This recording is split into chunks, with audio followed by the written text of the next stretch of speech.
तैयारी कर रहे हो तो इस लेक्चर को स्किप मत करना, मत करना। ये आपकी सबसे बड़ी भूल होगी, मैं इस बात की गारंटी दे रही हूँ, क्योंकि आज हम इस चैप्टर को, ये जो चैप्टर्स हम लोगों ने पढ़े क्लास 8 पॉलिटी के, आज जो हम उसका वन शॉट तो लेके आए हैं। इसका मतलब वन शॉट का मतलब ये नहीं कि हम दोबारा से वही चीजें पढ़ेंगे, नहीं। इसका अलग तरीका क्या होगा, हम लोग मेंस आंसर राइटिंग और प्रीलिम्स के क्वेश्चंस के साथ इस चैप्टर की, इस बुक की शुरुआत करेंगे और लास्ट तक, एंड तक अगर आप लोग बने रहे तो आज मैं आप लोग को मेंस आंसर राइटिंग कैसे की जाती है, आज मैं आप लोग को सिखा दूंगी। इस बात की गारंटी मैं लेती हूँ। लेकिन इसको स्किप मत करना, आप लोग 6 से 7 मिनट तक लेक्चर जरूर देखें। अगर आपको लगता है कि वजन नहीं है, नहीं अच्छी क्वालिटी है, तो बेशक छोड़ देना, लेकिन अभी लेक्चर में बने रहे। और अगर आप लोगों को ऐसे ही लेक्चर्स चाहिए और आप लोग खुश हो तो चैनल को सब्सक्राइब कर लें, क्योंकि क्लास 8 की पॉलिटी अब कंप्लीट हो चुकी है, क्लास 9 पर हम लोग जाने वाले हैं और डेली लाइव 8 PM पर हमारे लेक्चर्स डेली अपलोड होते हैं। तो ध्यान से इस चैप्टर को, इस बुक को देखें। तो हमारा काम क्या, क्लास 8 की पॉलिटी। अगर मैं आपको बताती हूँ हमने पिछले 9 से 10 डेज में क्या किया, कि हमने क्लास 8 की पॉलिटी दी और हमने लाइन टू लाइन हर चैप्टर को पढ़ा। हमने सबसे पहले इंडियन कॉन्स्टिट्यूशन के बारे में पढ़ा, भारतीय संविधान के बारे में पढ़ा। देन सेकंड हम लोगों ने पढ़ा कि सेक्युलरिज्म यानी कि धर्मनिरपेक्षता क्या होती है और भारत में धर्मनिरपेक्षता का क्या मीनिंग है, और अलग कंट्रीज, अलग डेमोक्रेटिक कंट्रीज में धर्मनिरपेक्षता का क्या मीनिंग है, ये आप लोगों ने वहां पर समझा। अब थर्ड जब हमने बात की, थर्ड में हम लोगों ने किस चीज की बात की थी भाई, थर्ड चैप्टर किस चीज का था, आप मुझे बताइए। देखो मैं आपको एक प्रूफ दिखाती हूँ। देखो क्या है कि मैं ये सारे मेंस के क्वेश्चंस जो है मैं आपके यहाँ पर लिख के लेके आई हूँ। मैं आपको झूठ नहीं बोलूंगी कि मैं ये करवाने वाली है, मैं आपको प्रूफ के साथ दिखाऊंगी कि मैं आपके लिए क्वेश्चंस लिख के लेके आई हूँ, खुद लिख के लेके आई हूँ, ताकि मैं आप लोगों की आंसर राइटिंग यहीं पर सुधार सकूं। और अगर आपको कोई भी गलती नजर आती है तो आप लोगों को ये चीजें पता चल जाए। तो आप लोग बिल्कुल ध्यान से इस चैप्टर को, इस लेक्चर को देखते रहे। हाँ जी, अगर मैं बात करती हूँ, हमने 2 चैप्टर्स की बात की, इंडियन कॉन्स्टिट्यूशन, भारतीय संविधान कैसा होता है। देन सेकंड हमने बात की धर्मनिरपेक्षता एंड सेक्युलरिज्म। उसके बाद हम लोग बात करेंगे थर्ड चैप्टर की, जिसका नाम था why do we need a parliament, हमें संसद की जरूरत क्यों है, पार्लियामेंट की जरूरत क्यों है। उसके बाद हम लोगों ने लेक्चर में पढ़ा, उसके बाद हमने वीडियोस में पढ़ा अंडरस्टैंडिंग लॉज यानी कि कानून की समझ, कानून कैसे चलता है, कानून कैसे बनता है और कैसे उनको लागू किया जाता है, ये सब चीजें आप लोगों ने पढ़ी। उसके बाद अगर हम 5th चैप्टर की बात करें तो वो था जुडिशरी यानी कि न्यायपालिका, न्यायपालिका का काम क्या होता है और हम जो न्यायपालिका कैसे कंट्रोल करती है, कैसे जनता को कंट्रोल करती है और सरकार को भी कंट्रोल करती है। ठीक है, उसके बाद अगर मैं बात करती हूँ, उसके बाद आता था हमारे पास आवर क्रिमिनल जस्टिस सिस्टम, यानी कि क्या था हमारे पास, क्रिमिनल को क्या बोलते थे भाई, क्रिमिनल मुझे याद नहीं आ रहा। अब क्रिमिनल को हिंदी में क्या बोलते हैं मुझे अभी बिल्कुल ही याद नहीं आ रहा, मैं बताऊंगी आप लोगों को। लेकिन क्रिमिनल जस्टिस सिस्टम यानी कि हमारे देश में जो क्रिमिनल्स थे उनके लिए कैसे प्रणाली होती है, कैसे जो है जस्टिस होता है, वो आप लोग देखोगे। उसके बाद अगर मैं बात करती हूँ, उसके बाद आप लोग देखते हो 7th चैप्टर में क्या देखते हो आप लोग, मार्जिनलाइजेशन। क्या देखते हो, मार्जिनलाइजेशन, यानी कि आप लोग हास्यकरण को समझते हो। हास्यकरण होता क्या है, हास्यकरण छोटे तबकों को दबाया जाता है और उनको अपॉर्चुनिटीज नहीं दी जाती, उनको हर तरीके से दबाया जाता है, तो उनको हम लोग क्या बोलते हैं, हास्यकरण यानी कि मार्जिनलाइजेशन। देन हमने पढ़ा, फिर उसके बाद पढ़ा हम लोगों ने कन्फ्रंटिंग मार्जिनलाइजेशन, यानी कि हम लोग हास्यकरण से कैसे निपट सकते हैं, क्या क्या चीजें हमें पढ़नी चाहिए, क्या क्या चीजें हमें अप्लाई करनी चाहिए, ये सब चीजों के बारे में आप लोगों ने पढ़ा। देन कल जो मैंने नेक्स्ट लेक्चर अपलोड किया था वो था पब्लिक फैसिलिटीज यानी कि जन सुविधाएं। जन सुविधाएं क्या क्या होनी चाहिए, क्या सरकार को उसकी जिम्मेदारी लेनी चाहिए, रिस्पॉन्सिबिलिटी लेनी चाहिए, और क्यों प्राइवेट जो कंपनीज है, जो निजी जो कंपनी है, उनके हाथों में सारा का सारी चीजें नहीं थोपनी चाहिए या फिर नहीं दे देनी चाहिए, ताकि सरकार के अंदर भी कंट्रोल रहे। अब मैंने 10 चैप्टर आपको नहीं पढ़ाया, मुझे याद है कि मैंने आपको 10 चैप्टर पढ़ाना था, लेकिन अब मैंने क्या किया कि मैंने वन शॉट के अंदर डाल दिया ये सब चीजें। जब हम मेंस आंसर राइटिंग करेंगे तो हम 10 चैप्टर को भी इंक्लूड करके पढ़ेंगे, तो आप इस चीज की टेंशन ना लें कि मैंने वो चैप्टर नहीं कराया, क्योंकि मैं आज इस लेक्चर में आपको प्रॉपर तरीके से ये चैप्टर कराने वाली हूँ। तो ध्यान से देखिए, अगर आप लोग मेरे पीछे भी देखने वाले हो तो मैं आपके लिए लिख के लेके आई हूँ। क्यों लिख के लेके आई हूँ, ताकि मैं आपको बता सकूं वन बाय वन हायरार्की के टॉपिक से आप लोग कैसे चीजों को उठाओगे, कैसे point two point answer writing करोगे। तो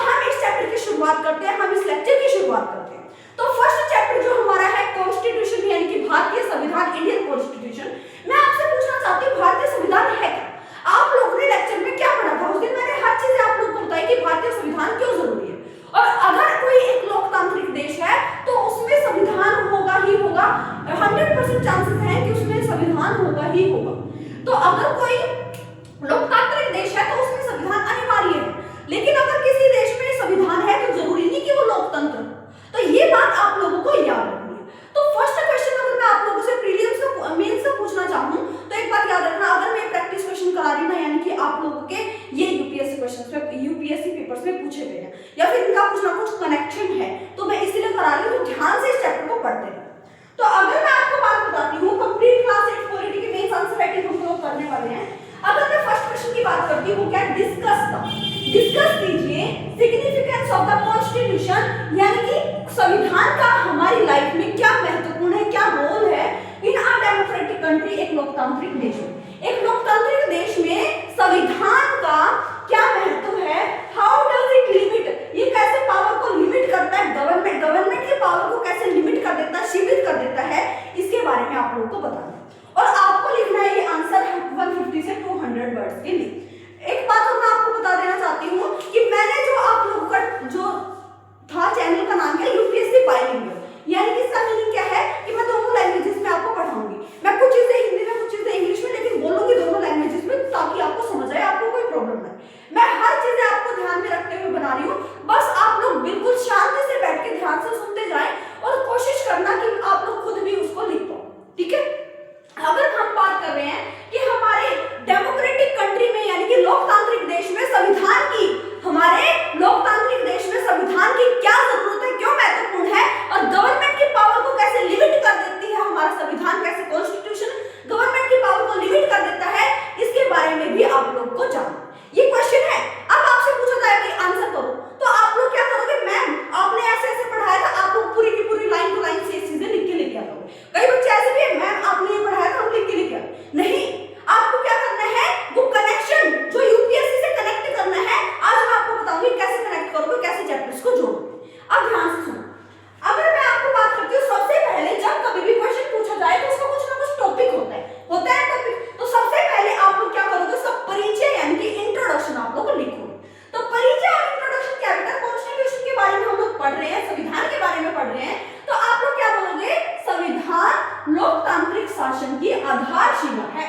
यानी कि अगर लोकतांत्रिक देश है तो उसमें संविधान होगा ही होगा, और संविधान जो है वो लोकतांत्रिक देश की क्या है बेटा, आधारशिला है, यानी कि जो हमारा देश खड़ा है वो संविधान के ऊपर ही खड़ा है। अगर हम बेस बोले ना, घर की नींव क्या होती है, घर की नींव अगर स्ट्रॉन्ग करेंगे तो क्या होगा, अच्छी तरीके से इमारत बनेगी। इसी तरह अगर हम लोग देश को बिल्कुल स्ट्रॉन्ग करना चाहते हैं तो उसके लिए हमारा संविधान होना जरूरी है, ताकि एक लोकतांत्रिक देश अच्छे से चल सके। तो सबसे पहली लाइन हम लोगों ने लिखी, संविधान लोकतांत्रिक शासन की आधारशिला है, जो कानून के शासन को स्थापित करता है। यानी जो हमारा संविधान है, संविधान की बुक में जितने भी आर्टिकल, जितनी भी सारी चीजें लिखी हुई है, वो कानून ही तो है, वो लॉज ही है, वो क्या है, रूल्स है, जो हर एक देश के नागरिक को फॉलो करना ही पड़ेगा। तो कानून क्या है, कानून का शासन है। हमारे देश में किसका शासन है, कानून का। सर्वोच्चता किसकी है, संविधान की। हमारे देश में सुप्रीम लॉ ऑफ इंडिया क्या कहलाता है, कॉन्स्टिट्यूशन। और किसके बलबूते पे चीजें चल रही है, रूल्स के बलबूते पे, लॉज, कानून जो है उनके बलबूते पे हमारी ये सब चीजें चल रही है।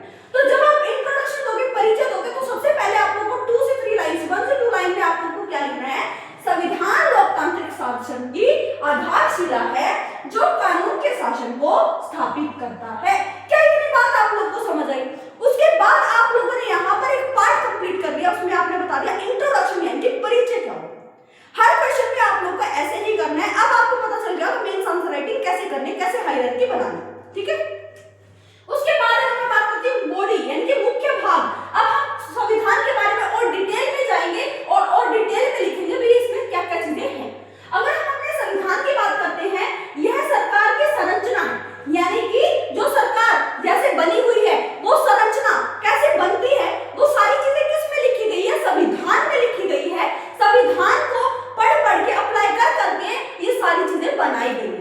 तो यहाँ पर क्या हो गया, यह सरकार की संरचना, शक्तियों का विभाजन, शक्तियों का विभाजन कौन करवाता है, संविधान। हमारे संविधान में लिखा हुआ है, हर एक इंसान को, सिंगल एक इंसान को हम लोग सारी की सारी पूरी देश की पावर नहीं दे सकते हैं। तो हमने क्या किया, पावर का डिवीजन किया, यानी कि शक्तियों को अलग अलग हिस्सों में बांट दिया, ताकि एक इंसान के पास, एक व्यक्ति के पास पूरी की पूरी पावर शक्ति ना रहे। उसके बाद अगर मैं बात करती हूँ, नागरिकों के मौलिक अधिकारों को सुनिश्चित करता है। संविधान में नागरिकों यानी कि जनता के क्या लिखे हुए हैं, मौलिक अधिकार हैं, मौलिक अधिकार दिए गए हैं, फंडामेंटल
बंधुताओं को, सरकार की संरचना, शक्तियों का विभाजन, नागरिकों के मौलिक अधिकार, ये सारी चीजें हमारे संविधान में लिखी गई हैं और इसी को बेस मानकर, इसी को आधार मानकर हमारा देश चल रहा है। जिस दिन संविधान का उल्लंघन होना स्टार्ट हो गया, हमारे देश बेटा बिल्कुल तहस नहस हो जाएगा। इसीलिए जो हमारी आधारशिला है संविधान, क्या है आधारशिला, क्या कहलाते हैं संविधान। अब देखते हैं संविधान सरकार की शक्तियों को सीमित करता है। क्वेश्चन क्या था आगे, how does it limit the power of the government. Government की कैसे लिमिट, कैसे भाई डू नॉट क्रॉस की लाइन खींच देता है। सरकार को भी ये पार नहीं करनी है, बिल्कुल नहीं करनी। उसमें क्या है, संविधान सरकार की शक्तियों को सीमित करता है, मौलिक अधिकार नागरिकों की रक्षा करता है। यानी कि अगर सरकार कोई ऐसा कानून बना देती है जिससे क्या हो रहा है, जनता के मौलिक अधिकारों का हनन हो रहा है, तो हमारी जुडिशरी यानी कि जो न्यायपालिका है वो क्या काम करती है, वो उस रूल को, उस लॉ को, उस कानून को क्या कर देती है, रद्द कर देती है। क्या कर देती है, रद्द कर देती है, ताकि देश की जो जनता है, जो नागरिक है, उसके अधिकारों का हनन ना हो। तो ये सारी चीजें न्यायपालिका, ये सारी चीजें कहाँ लिखी गई है, हमारे संविधान में। तो संविधान ने डू नॉट क्रॉस की लाइन खींच तो दी। अगर आपने इस चीज का उल्लंघन किया तो हमारे पास जुडिशरी बैठी हुई है, न्यायपालिका बैठी हुई है, सरकार पर रोक लगाने के लिए, उस कानून पर रोक लगाने के लिए, उस कानून को रद्द, डिसॉल्व करने के लिए। क्या आप लोग को इतनी बातें समझ आई?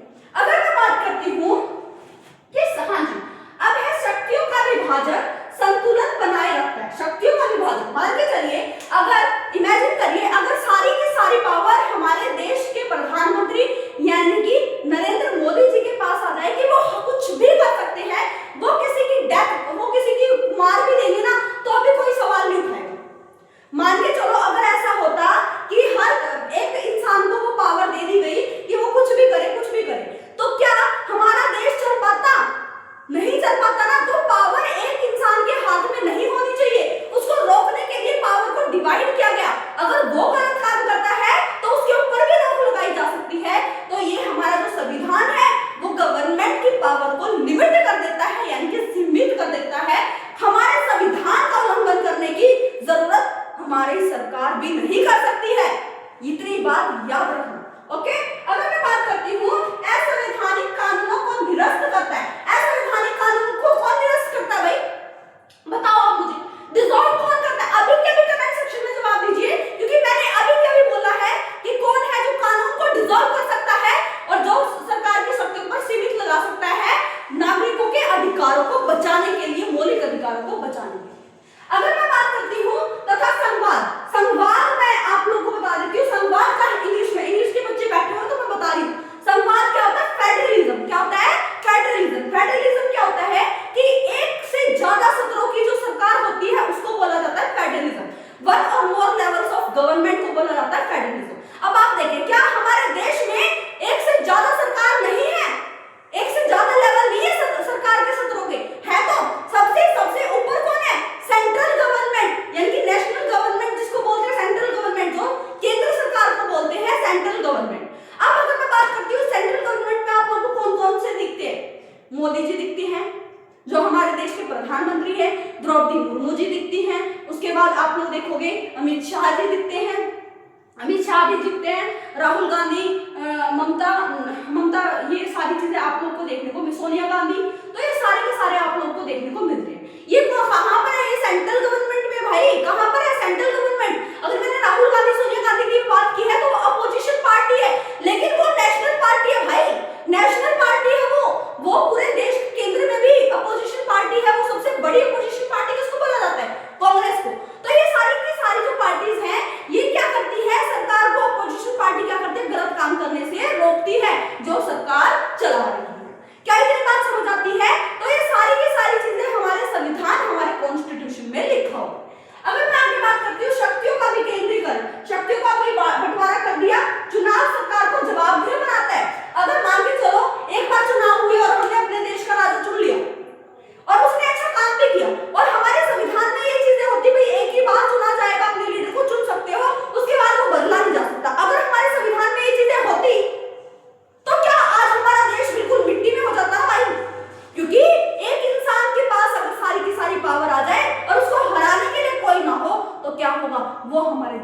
तबाह कर देगा।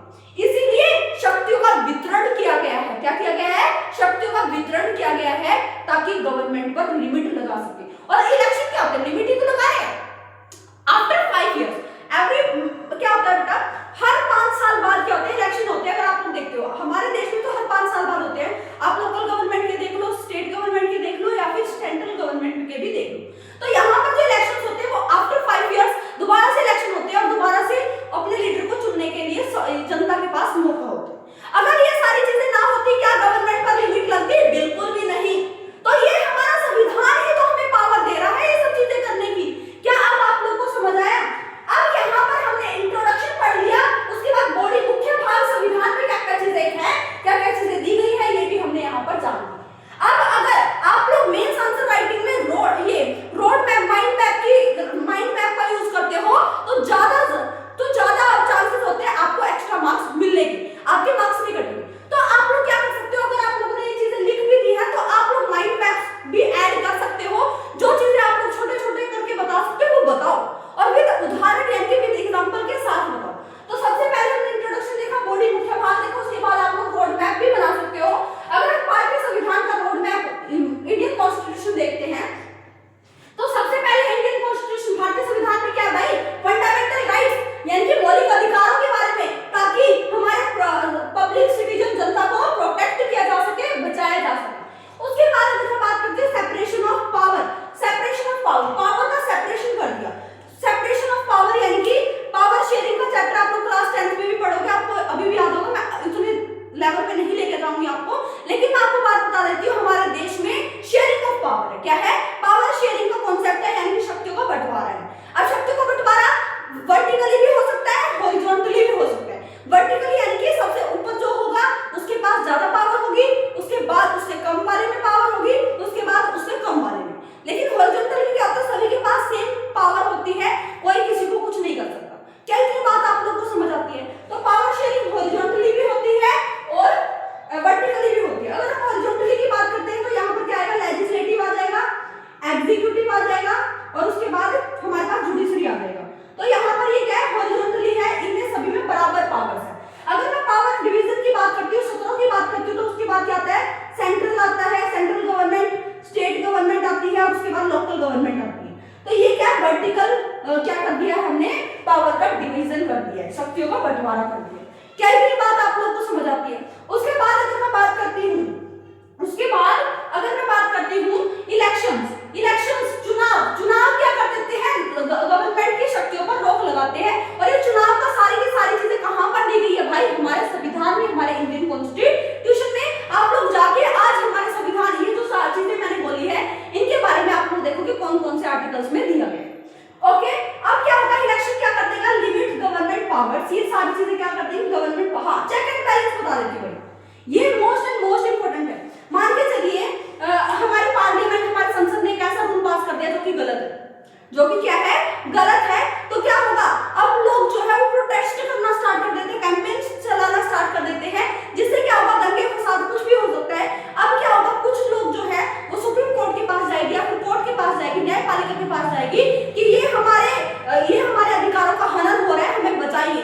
तो जुडिशरी क्या करेगी? अगर उनको लगता है, जुडिशरी को, ये सुप्रीम कोर्ट के जज को, इनको लगता है कि हाँ सच में यहाँ पर जनता के अधिकारों का हनन हो रहा है, तो वो क्या कर देंगे? या तो उस कानून को डिसॉल्व कर देंगे, या फिर उतना हिस्सा डिसॉल्व कर देंगे जिसमें जनता के अधिकारों, मौलिक अधिकारों का हनन हो रहा हो।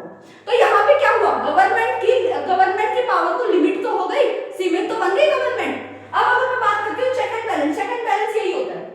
अगर पार्लियामेंट ने कोई गलती की है, अगर लेजिस्लेटिव ने कोई कानून बनाने में गलती की है, तो उसको जुडिशरी संभालेगा। और अगर जुडिशरी कुछ ऐसी चीजें कर देती है गलती से, वैसे तो होगा नहीं, सुप्रीम लॉ माना जाता है कॉन्स्टिट्यूशन को, जुडिशरी न्याय ही करेगी। लेकिन अगर कुछ होता है तो चेक एंड बैलेंस का रूल क्या बोलता है कि हर किसी को पावर जो है इतनी दी गई है जिससे वो उसका गलत इस्तेमाल ना कर पाए। तो इसी कॉन्सेप्ट को बोलते हैं चेक एंड बैलेंस।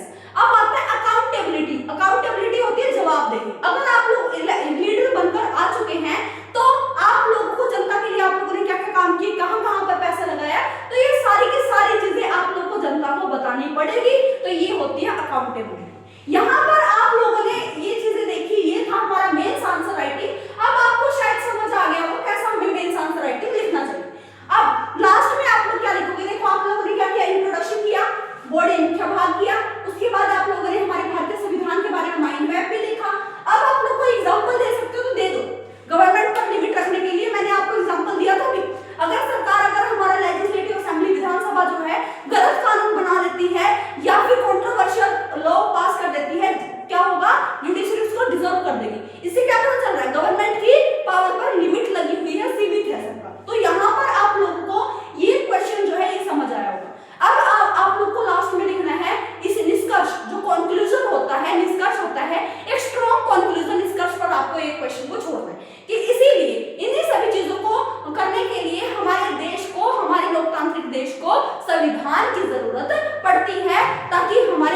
गवर्नमेंट की पावर पर लिमिट लगी रहे, डू नॉट क्रॉस की लाइन हो।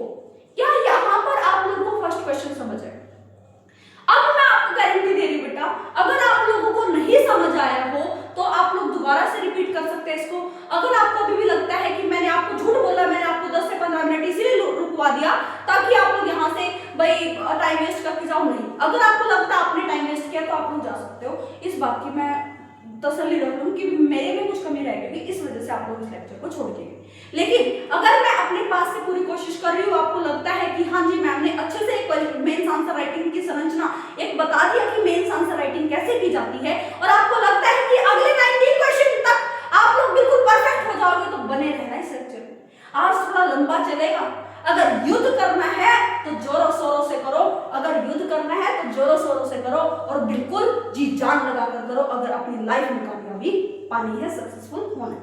तो अब हम लोगों ने देखा फर्स्ट क्वेश्चन, यहाँ पर आपका मेंस आंसर राइटिंग का फर्स्ट क्वेश्चन कंप्लीट होता है, और यहाँ पर हमने फर्स्ट चैप्टर की शुरुआत भी कर दी है, और शुरुआत करते करते हमने इस चैप्टर का एंड भी कर दिया है। लेकिन अभी हम रुकेंगे नहीं, अब हम क्या करेंगे, एक और मेंस आंसर राइटिंग क्वेश्चन लेंगे, उसकी भी प्रैक्टिस करेंगे। तो अब मैं इसको इरेज कर रही हूँ क्योंकि मुझे भी लिखना पड़ता है, मैंने आपको दिखाया ना डायरी में लिखा हुआ है मैंने सारे क्वेश्चंस, तो अब मैं इसको इरेज कर रही हूँ। अगर आप लोग स्क्रीनशॉट लेना चाहते हैं तो ले लीजिए ताकि मैं इसको इरेज कर दूं। ओके, तो इसको कर देते हैं अब हम इरेज। स्क्रीनशॉट आप लोगों ने ले लिया होगा। अब हम क्वेश्चन नंबर 2 पर चलेंगे, उसको भी मैं ऐसे ही समझाऊंगी दोनों लैंग्वेजेस में ताकि आपको प्रॉब्लम ना आए, ठीक है? तो जुड़े रहना अगर आपको ये लेक्चर अच्छा लग रहा है, और अच्छे से अच्छा तो लगेगा ही क्योंकि मैंने मेहनत की है, बाकी आप लोग बने रहे। अब आता है क्वेश्चन नंबर 2। क्वेश्चन नंबर 2 है explain the key features, explain the key features of the Indian constitution, of the Indian Constitution. Why are they important? Why are they important? Why are they important? For governance.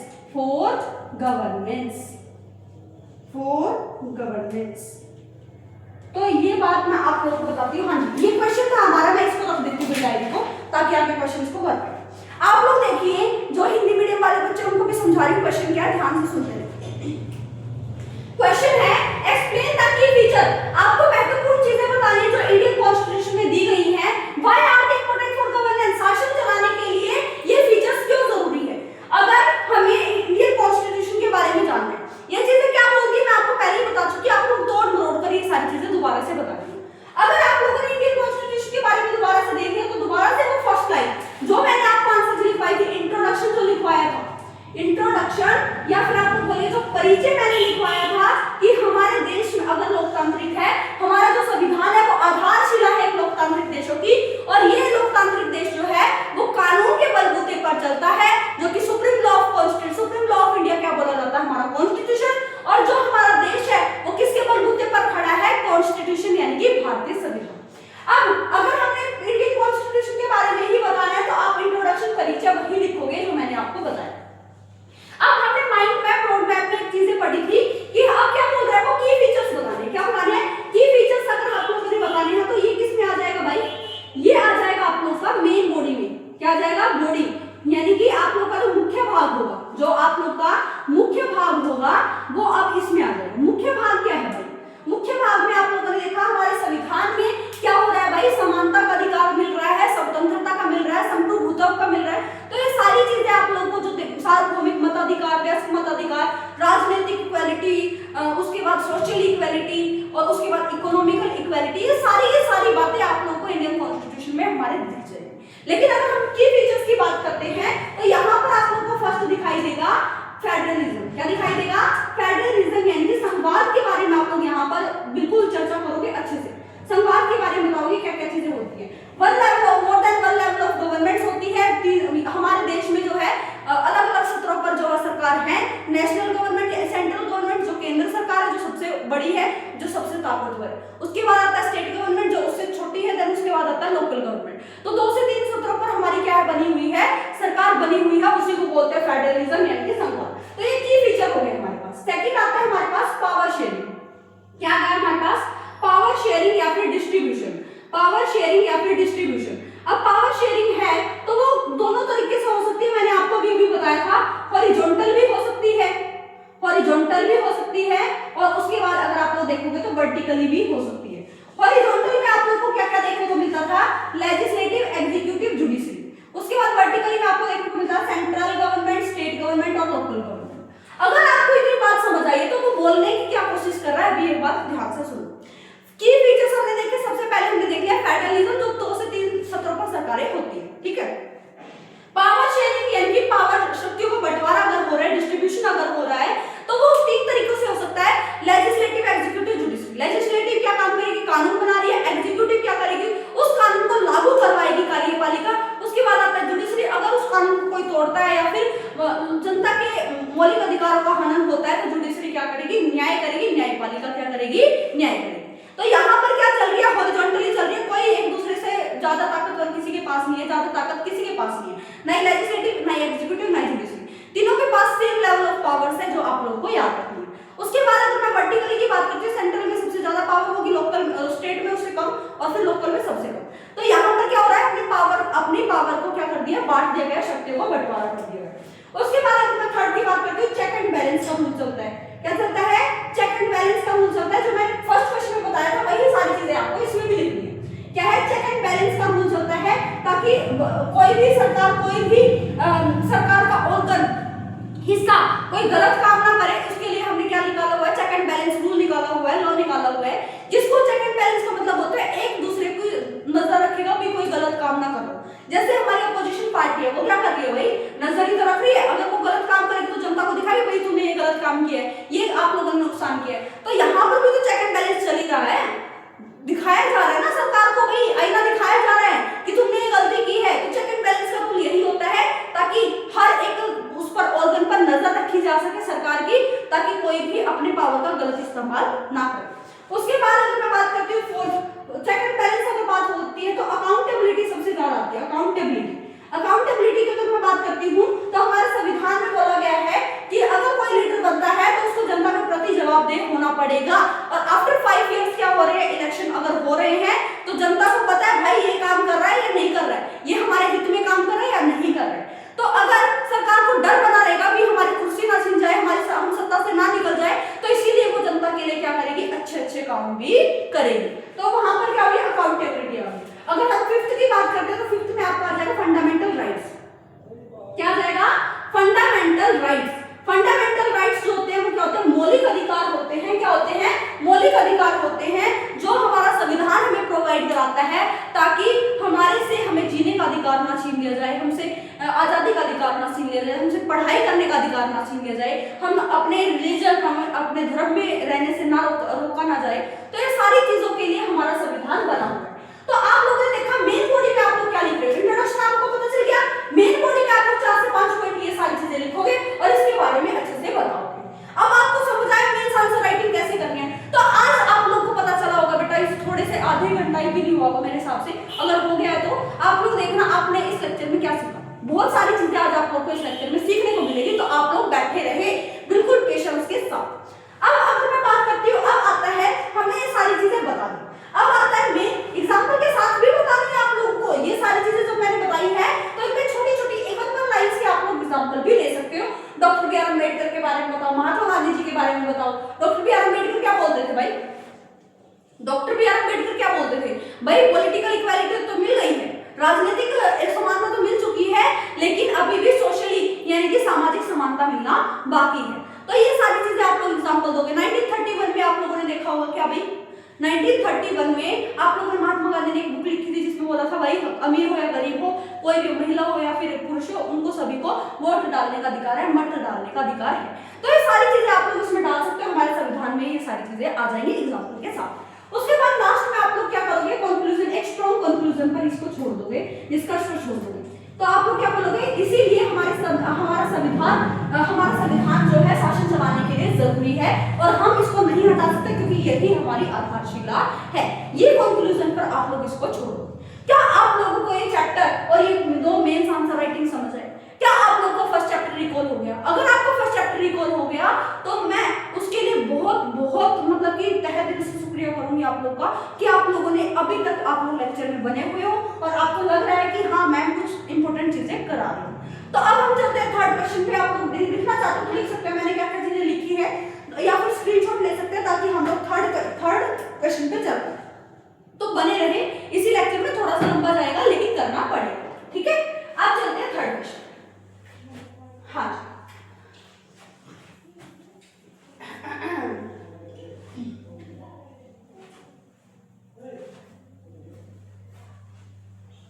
हाँ जी, criminal का मेरा word याद आ गया, अभी मुझे अभी याद आ गया मिटाते। क्रिमिनल का हिंदी में मतलब क्या होता है? आपराधिक शासन न्याय प्रणाली जो है वो आप लोग को देखेंगे, तो वो तो मैंने वैसे ही याद आ गया तो मैंने आपको बता दिया। तो अब हम चलते हैं थर्ड क्वेश्चन पर और हमारे सेकंड चैप्टर। हम लोग हर एक चैप्टर से दो क्वेश्चंस लेके आए ताकि आप लोग की प्रैक्टिस हो सके और आपका चैप्टर रिवाइज हो सके। अब हम पढ़ गए हैं सेकंड चैप्टर पर। सेकंड चैप्टर आपका क्या है, अब आप लोग कमेंट सेक्शन में जरूर बताएं। सेकंड चैप्टर आपका है बेटा सेक्युलरिज्म यानी कि धर्मनिरपेक्षता। सेक्युलरिज्म यानी कि धर्मनिरपेक्षता के बारे में, धर्मनिरपेक्षता। तो यहाँ पर हम लोग क्या पढ़ने वाले हैं? धर्मनिरपेक्षता क्या है भाई, ये बताना है। What is secularism? क्वेश्चन है what is secularism. Third question, what is secularism? What is secularism? How does Indian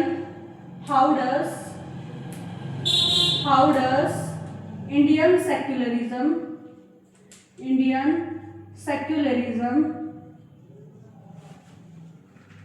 differ from Western secularism? Differ from Western secularism. तो हम लोग इस क्वेश्चन को भी ध्यान से देखेंगे, ध्यान से आप लोग इसको करते जाइए और खुद से संरचना खुद से बनाने की कोशिश कीजिए हम लोग क्या करने वाले हैं, ठीक है। तो ये था आपका थर्ड क्वेश्चन जिसमें आप लोग को सेक्युलरिज्म यानी धर्मनिरपेक्षता के बारे में बताया।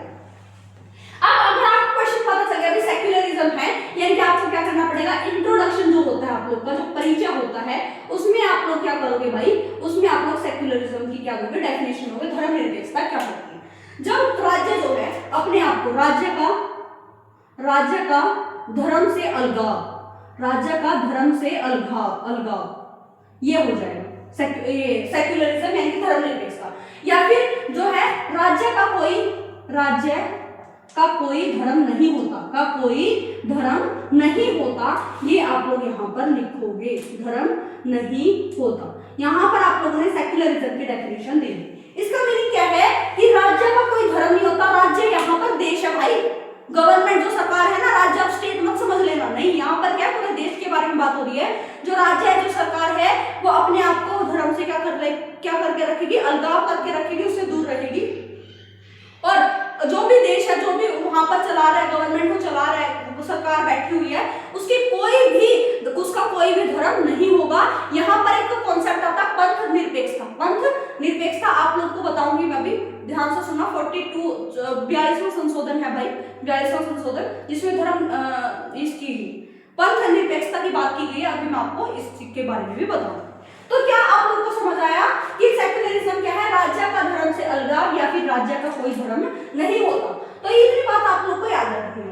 तो अब आप लोग मेन बॉडी पर आओगे, क्या आओगे, मेन बॉडी पर आओगे। अब इसमें आप लोगों को क्या देखने को मिलेगा कि इंडियन सेक्युलरिज्म जो है वो वेस्टर्न सेक्युलरिज्म से कैसे अलग है। अब आप लोग मान के चलिए भारत जो देश है, राज्य सरकार ये सरकार जो है, सरकार धर्म से अलग रहेगी,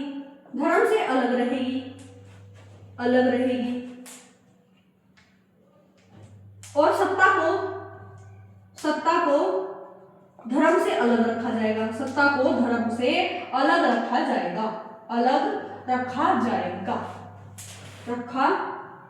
रखा जाएगा, ठीक है। अगर मैं आपसे बात करती हूँ इससे अलग रखा जा रहा है, लेकिन अब मैं बात बताती हूँ, अगर हम इंडिया भारत की बात करते हैं,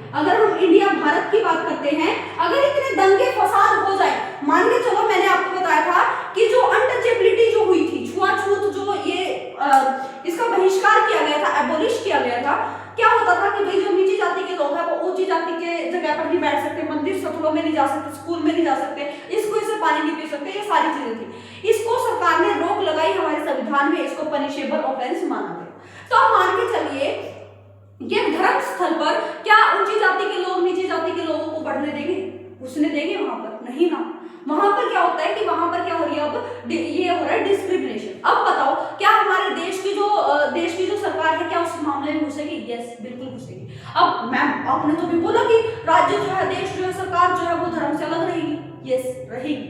लेकिन अगर हमारे देश की शांति भंग हो रही है, हमारे देश की जो शांति है वो भंग हो रही है, तो क्या होगा?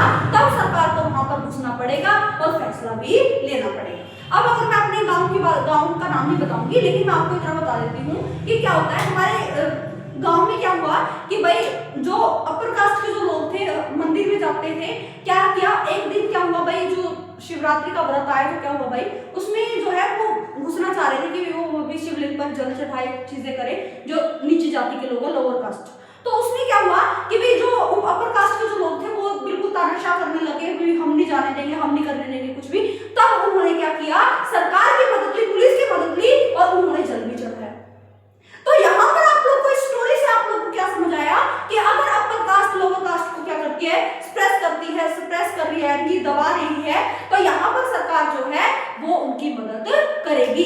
तो सरकार जो है इंडिया भारत जो है वो अलगाव रखेगी, यानी इंटरफियर भी करेगी, इंटरफियर भी कर सकती है अगर यहाँ पर क्या होता है, दंगे फसाद होने स्टार्ट हो जाते हैं, दंगे हो जाते हैं, या फिर हमारा जो पीस है, जो शांति है वो भंग हो रही है, देश की शांति भंग हो रही है।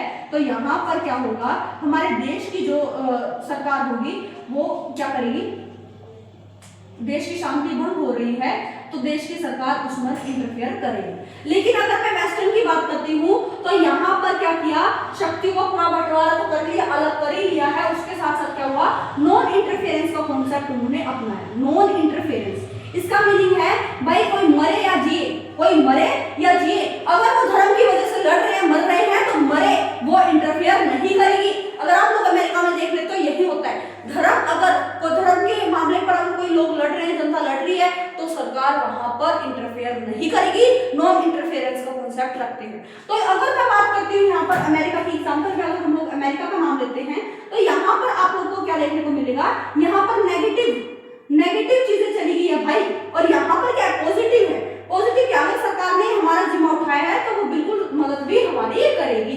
तो क्या इस स्टोरी से आप लोगों को क्या समझ आ रहा है कि इंडियन सेक्युलरिज्म जो है वो वेस्टर्न सेक्युलरिज्म से अलग कैसे है, ये आप लोग को समझ आएगा।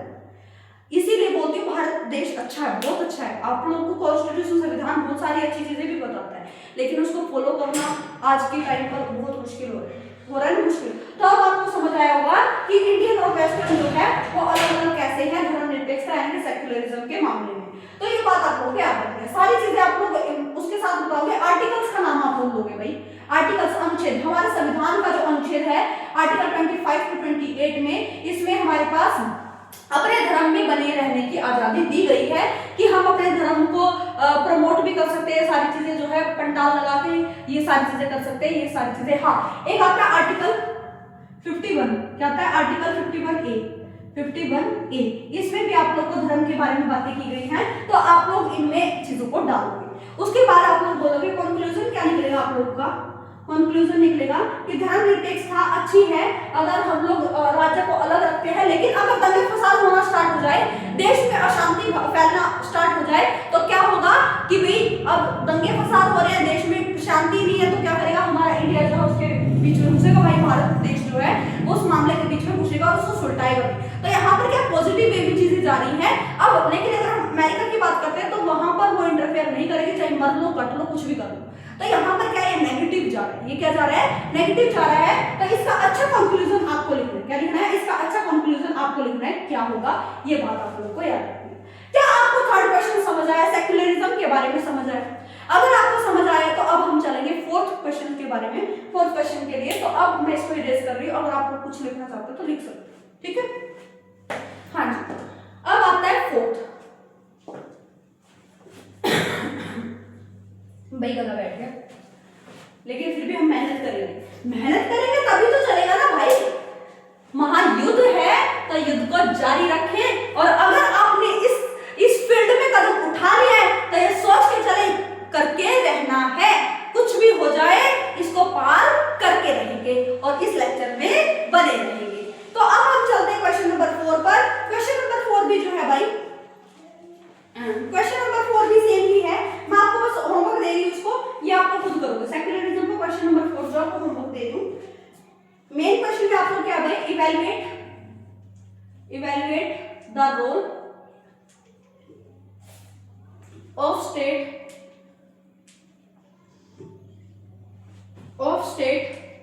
in maintaining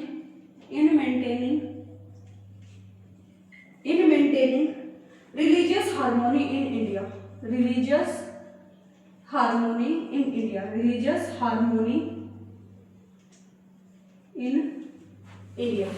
और इसको हिंदी में भी बता देती हूँ, हिंदी में भी, हाँ हिंदी में आप लोग का लिख देती हूँ, हिंदी में लिख देती हूँ।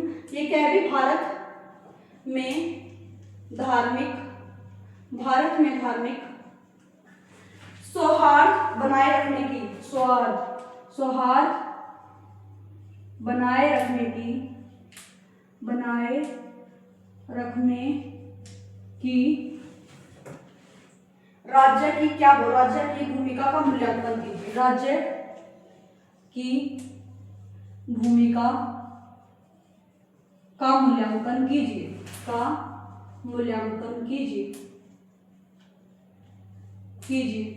तो यहाँ पर आप लोगों को क्या देखने को मिलेगा कि आपको धर्मनिरपेक्षता के बारे में ही बताना है अभी भी आप लोगों को, कि रिलीजियस जो है, जो धर्म की जो चीजें हैं वो हमारा देश कैसे हैंडल करता है, क्या क्या चीजें होती है, क्या क्या। यहाँ पर जो हार्मोनी वर्ड इस्तेमाल किया गया है इसका मतलब है सुधार, क्या है, सौहार्द। भारत में धार्मिक सौहार्द बनाए रखने की राज्य की क्या भूमिका होती है ये आपको बताना है। मैंने आपको बता दिया, कर देंगे फसाद होंगे तो वो इंटरफेयर करेगी, बहुत ज्यादा चीजें होती है, देश की शांति भंग होती है तो वो इंटरफेयर करती है। मैं आप में इसका एग्जांपल दे देती हूँ। हमारे देश में भी कुछ होली वाले दिन का कुछ मैटर था दिल्ली में, नाम मुझे याद नहीं आ रहा। अब उसमें क्या था भाई कि एक लड़की ने, एक छोटी सी बच्ची ने, उस मुस्लिम जो औरत जा रही थी जिसने बुर्का पहना हुआ था उसके ऊपर, बुर्का भी नहीं शायद, पता नहीं क्या था, कि उसने वो बैलून जो उस पर नहीं मारा लेकिन उसके हाथ से छूट गया ऊपर से। अब क्या वो कुछ 2-3 बूंदे जो 2-3 छींटे जो है उस औरत पर पड़ गए। अब उसने क्या किया, वो थी मुस्लिम, भाई हम तो रंगों से नहीं खेलते, नहीं है वो नहीं है, तो उसने क्या किया कि वो अपने धर्मों के लोगों को बुला लिया और उसके चाचा जी को मरवा दिया, या फिर उसको इतना मारा, इतना पीटा कि वो मर गया वहां पर। तो आप लोग यहाँ पे क्या रहे, दंगे फसाद हो गए, धर्म के नाम पर हित हो गए। यहाँ पर क्या हमारे सरकार ने इंटरफेयर किया? यस, बिल्कुल किया। और उसके थोड़े दिन बाद ईद आई, तो क्या हुआ, हिंदुओं ने वहां पर क्या किया, उनको रोक लगाने के लिए बड़े जोर जोर से क्या बजाए, भजन बजाए, हनुमान चालीसा बजाई। तो उससे क्या रहा, अब उनके धर्म का वो अपमान हो गया। तो इन सब चीजों से क्या हो रहा है, इन सब चीजों का इंटरफेरेंस जो है वो गवर्नमेंट को करना ही पड़ेगा। तो ये सारी चीजें आप लोग होमवर्क में लिख सकते हो, और उसके साथ साथ आप लोग क्या करोगे, आर्टिकल्स के बारे में जरूर बताओगे। आर्टिकल्स के बारे में तो लिखना ही लिखना है। क्या आपको क्वेश्चन 4 समझ आया? अब मैं इसको इरेज कर रही हूँ, अगर आपको समझ आया तो अब हम चलते हैं क्वेश्चन नंबर 5 पे।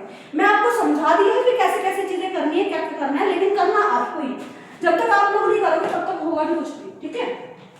अब आता है क्वेश्चन नंबर 5। अगर आप लोग को सेक्युलरिज्म समझ आया तो अब हम करने वाले हैं कि आप लोग का थर्ड चैप्टर क्या था, why do parliament needs, why do we need parliament, भाई पार्लियामेंट, संसद की जरूरत क्यों है, ये आप लोग को बताना है। और क्वेश्चन में लिख रही हूँ, ठीक है। हाँ, ये क्वेश्चन मैं खुद कराऊंगी बेटा, कुछ क्वेश्चन तो मैं कराऊंगी, टेंशन मत लेना कि मैम ने तो 1-2 क्वेश्चन कराया अच्छे से फिर नहीं करा रही, नहीं कराऊंगी। Explain the function of parliament in India, of parliament in India, of parliament in India. How does it ensure accountability of the executive? How does it ensure accountability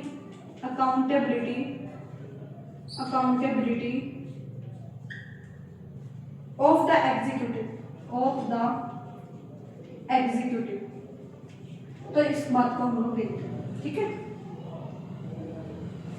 हाँ जी, तो अब मैं हिंदी मीडियम के भी है तो मैं इसका आंसर क्वेश्चन को भी हिंदी में कन्वर्ट करूंगी, तो ध्यान से देखना।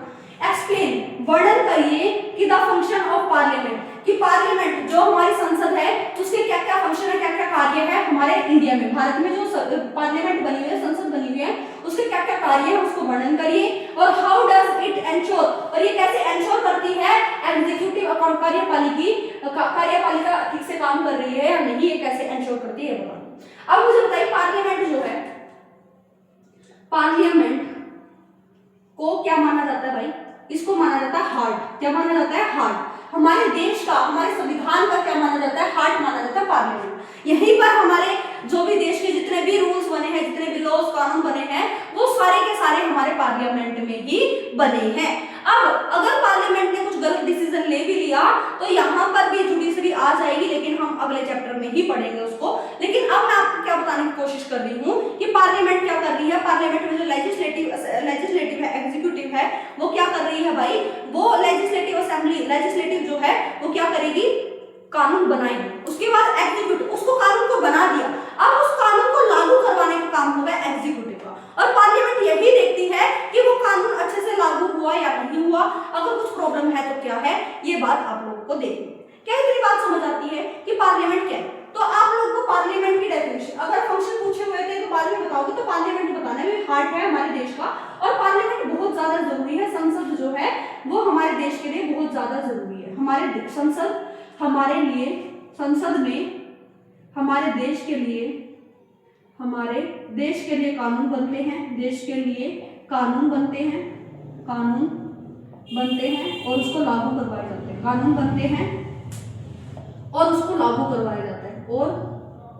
उसको लागू करवाया जाता है, लागू करवाया जाता है, करवाया जाता है।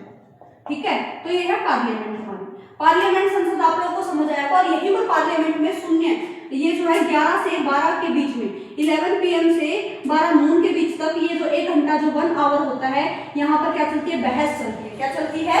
बहस चलती है। अब हम यहाँ पर क्या आ गए, बॉडी में आ गए, हम यहाँ पर मेन बॉडी जो है उसकी, अब हम उसके बारे में बात करेंगे। तो अगर पार्लियामेंट क्या हो रही है, अगर वो 11 से 12 1 घंटा के समय ले रही है, तो वो क्या कर रही है कि भी उसने जो कानून बनाए थे, या फिर उसने जो बिल पास किए थे, या फिर उसने देश के लिए क्या क्या काम किए हैं, या फिर कुछ भी चीजें हुई है, तो पार्लियामेंट में उसमें चर्चा की जाती है कि भी ये सब चीजें हुई है। अगर उन्होंने कुछ गलत काम किया तो ये भी पार्लियामेंट संसद में ही ये मुद्दे जो है वो उठाए जाते हैं। तो इतनी बात आप लोग को याद रखनी है। तो अब आता है हमारे पास शून्य। शून्य जो होता है 0 ये क्या होता है 0 का जो ये है हमारे पास शून्य आवर, इसमें जो है हमारे देश के लिए पॉलिसी रूल्स लॉ जो सारी चीजें हैं ये बनाई जाती है। और डेवलपमेंट के लिए, डेवलपमेंट पॉलिसीज, डेवलपमेंट हो गया भाई, डेवलपमेंट, इन सभी चीजों के बारे में चर्चा की जाती है, बिल पास किए जाते हैं। तो ये सारी की सारी चीजें पार्लियामेंट यानी कि संसद में ही होती है। तो how does it ensure accountability of the executive, ये कैसे एग्जीक्यूटिव कार्यपालिका को एंश्योर, ये पता लगाती है कि ये अच्छे से काम कर रही है नहीं। जो संसद में सवाल उठाए जाते हैं भाई, अगर उनको अप्लाई नहीं किया गया, कुछ भी दिक्कत आ रही है, तो वो उनको पता चल जाती है। अगर उनको पता चल गई तो वो संसद में मुद्दे उठाएंगे, भाई ये काम क्यों नहीं किया, ये क्यों नहीं किया, ये वादा किया था आप लोगों ने क्यों नहीं पूरा किया। तो ये सारी की सारी चीजें एंश्योर जो पार्लियामेंट यानी कि संसद में की जाती है। ये बात आप लोग याद रखना। आप लोग अगर न्यूज सुनते हो तो आप लोगों को पता होगा, जो भी मोदी जी हैं, अमित शाह जी हैं, राहुल गांधी, सोनिया गांधी, बहुत सारे जो हैं वो पार्लियामेंट में बैठकर, संसद में बैठकर क्या करते हैं, चर्चा करते हैं या फिर बहस करते हैं, विवाद जो भी होते हैं वो करते हैं। क्या इतनी बात आप लोगों को समझ आएगी? उसके बाद कंक्लूजन, स्ट्रॉन्ग कंक्लूजन आप लोग लिखोगे। जो अगर हमारे रूल्स कानून सारी चीजें पार्लियामेंट में बन रही है, तो पार्लियामेंट हार्ट है भाई, दिल है। अगर हार्ट ही नहीं होगा, पार्लियामेंट ही नहीं होगी, तो वो देश भी नहीं होगा। मान के चलो हमने संविधान बना लिया, सब चीजें कर दी, अब उसको फॉलो ही नहीं करेंगे, उसके हिसाब से चलेंगे ही नहीं, तो क्या चलेगा भाई? उसके हिसाब से चलने के लिए हमने क्या बनाई, पार्लियामेंट संसद बनाई, ताकि उन मुद्दों पर बातें हो सके। ये बात आप लोग को याद रखनी है। और ये था आप लोग को क्वेश्चन 5 जो आप लोग को करना है। अब मैं आप लोग को बता रही हूँ, डिस्कशन कर रही हूँ, खुद से आप लोग को आंसर की प्रैक्टिस जरूर करनी है। अब हम चलते हैं क्वेश्चन नंबर 6 पर। किस पर चलेंगे? क्वेश्चन नंबर 6 पर। इसको मैं कर रही हूँ इरेज। हाँ जी, अब अगर मैं क्वेश्चन नंबर 6 की बात करती हूँ, तो 6 जो क्वेश्चन है वो इसी के ऊपर है। मैं आप लोगों को बता देती हूँ, बोल के बता रही हूँ, ध्यान से सुनना, लिख भी दूंगी ताकि आप लोगों को पता चल जाए क्या है। स्क्रीनशॉट भी ले सकते हो आप लोग। 6th क्वेश्चन जो है वो क्या है भाई? Question number 6। क्वेश्चन नंबर 6 है, discuss the importance, discuss the importance of opposition parties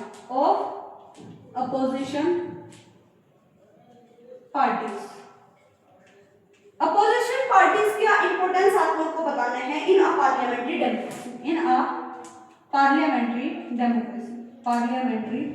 democracy. शायद इसको तो मैंने आपको बताने की जरूरत नहीं है, आप लोग खुद ही कर लोगे इसको। डेमोक्रेसी क्या क्वेश्चन है भाई, ध्यान से सुनो।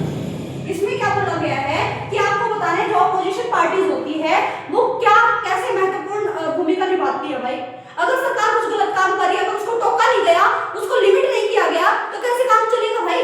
अगर उसने कुछ गलत किया तो उसको ढूंढने का काम, उसको छानबीन करने का काम किसका भी, अपोजिशन पार्टी का, ताकि वो देश की जनता को बता सके देखो भाई तुम्हारी जो सरकार में जो लोग बैठे हुए हैं, जो नेता बैठे हुए हैं वो गलत है, या इन्होंने क्या क्या काम किए हैं, आपकी जनता को कैसे नुकसान पहुंचाया है, आपके देश को कैसे नुकसान पहुंचाया है। तो ये जो अपोजिशन पार्टी जो सवाल उठाते हैं ये हमारे पार्लियामेंट संसद में बहुत डेमोक्रेटिक कंट्री में बहुत इंपॉर्टेंट रोल प्ले करती है। और इसमें सबसे अपोजिशन पार्टी कौन सी है ये आप लोग कमेंट सेक्शन में बताओगे।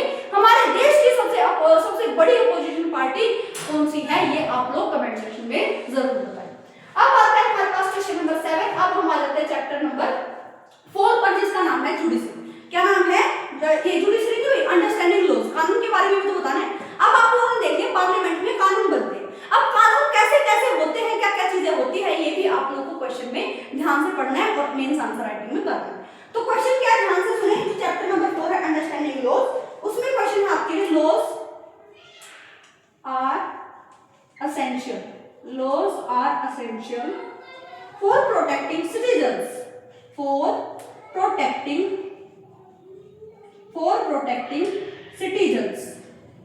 citizens. Examine this statement with a suitable example. Examine this statement with suitable examples. देख ये क्वेश्चन ध्यान से पढ़ना है। एक दूसरा क्वेश्चन और लिखवा देती हूँ इसी का ही है ताकि हम लोग एक साथ ही इस चीज को करें। क्वेश्चन नंबर 8 भी है इसी चैप्टर से, अंडरस्टैंडिंग लॉज से। Describe the process through which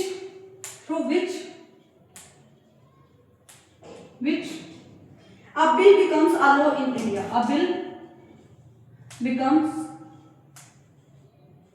a law in India. ये दो क्वेश्चन है, मैं आप लोगों को समझा रही हूँ और साथ साथ करवाऊंगी भी, टेंशन ना करो, ठीक है, आप लोगों को बताऊंगी, ठीक है। तो बेटा जी ये जो क्वेश्चन है वो ध्यान से सुनो, गर्मी लग रही है थोड़ी सी, अब हाँ देखो ध्यान से सुनो। अब क्या है, laws are essential for protecting citizens, यानी कि जो कानून बनाए जाते हैं वो हमारे देश की जनता को प्रोटेक्ट करने के लिए बनाए जाते हैं। और इसको आप लोग को एग्जांपल के साथ बताना है। देखो हमारे देश के जितने भी कानून बनते हैं वो कहाँ बनते हैं, संसद यानी कि पार्लियामेंट में बनते हैं। और उसको कौन बनाता है, लेजिस्लेटिव बनाती है, यानी कि लेजिस्लेटिव असेंबली यानी कि विधायिका बनाती है। और उसमें 2 सदन होते हैं, पार्लियामेंट में 2 सदन है, लोकसभा राज्यसभा। अब अगर कोई कानून बनेगा, अब अगर देखो मैं दूसरा क्वेश्चन भी कनेक्ट कर रही हूँ, ध्यान से सुना। अब जो कानून बनेगा, जो भी बिल पास होगा, बिल का मतलब क्या होता है, वो कानून होता है जो दोनों सदनों से पास होगा। इससे जो दोनों सदनों से पास होगा, लोकसभा से भी और राज्यसभा से भी। अब लोकसभा राज्यसभा से अगर पास होकर चला गया, वो उसको कानून की सहमति मिल गई, ये कानून बना सकते हो, तब जाएगा ये हमारे देश के राष्ट्रपति यानी कि प्रेसिडेंट ऑफ इंडिया के पास। जब तक इस बिल पर प्रेसिडेंट ऑफ इंडिया के साइन नहीं होंगे तब तक वो कानून नहीं बनेगा। बिल क्या है भाई, बिल वही है जिससे जो कानून बनाए गए हैं ना, अगर वहां वो बिल का बिल ही रह जाएगा अगर देश के राष्ट्रपति यानी कि प्रेसिडेंट ऑफ इंडिया ने साइन नहीं की। वो बिल से कानून कब बनता है, जब हमारे दोनों सदनों से गुजर जाए, अच्छे से वो मतलब सहमति बन जाए। उसके साथ साथ अगर प्रेसिडेंट ऑफ इंडिया हमारे देश के जो राष्ट्रपति है, अगर उन्होंने उस बिल पर साइन कर दिए तो वहां पर वो कानून बन जाएगा। अगर आपसे मैं एग्जांपल की बात करती हूँ, एग्जांपल आपको सुटेबल एग्जांपल दीजिए, मैं आपको बताती हूँ। 2005 में हिंदू अधिनियम आया था। क्या आया था, हिंदू अधिनियम एक्ट आया था, जिसमें क्या बोला गया, अब अगर फादर की कोई जमीन है, कोई प्रॉपर्टी है, तो उसमें हिस्सा सिर्फ और सिर्फ बेटे का नहीं होगा, उनकी वाइफ का भी होगा और उनकी बेटियों का भी होगा।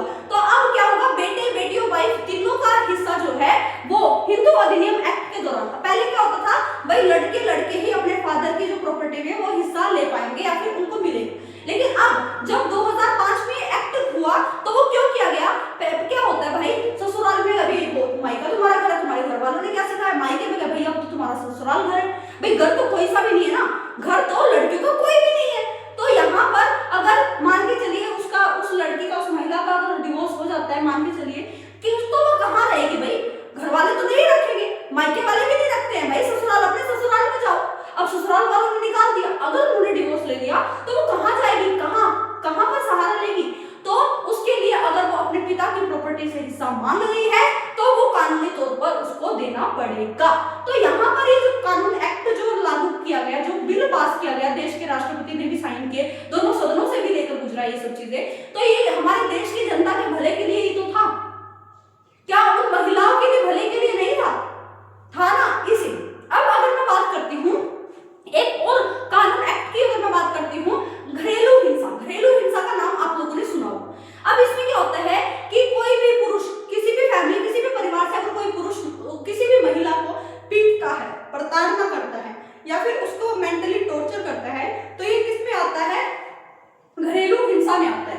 इसके लिए अगर वो महिला चाहे तो वो रिपोर्ट करा सकती है, वो एफआईआर करा सकती है उनके खिलाफ जिन्होंने उसको प्रताड़ना किया है, यानी कि डोमेस्टिक वायलेंस उसके साथ किया है, तो वो क्या कर सकती है? वो रिपोर्ट लिखवा सकती है। कानून बनाया गया है, अगर किसी के साथ घरेलू हिंसा होती है तो वो एक क्या होगा? पनिशेबल ऑफेंस है भाई, उसको पनिशमेंट मिलेगी ही मिलेगी। तो ये कानून पास किए गए।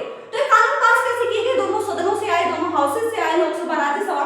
उसके बाद जब वहां से पास हो गए तो प्रेसिडेंट के साइन हुए, तब वो बिल जो है वो लॉ कानून में कन्वर्ट हो गया। क्या इतनी बात समझ आती है? मैंने घरेलू हिंसा का आपको एग्जांपल दिया, उसके बाद मैंने हिंदू अधिनियम एक्ट के बारे में आपको एग्जांपल दिया, उसके बाद अगर मैं कानून की बात करती हूँ, एक और बता देती हूँ। लड़कों की शादी की एज जो है, लड़कों के लिए शादी की एज जो है वो 21 ईयर है, और अगर मैं बात करती हूँ लड़कियों के लिए तो वो है 18 ईयर।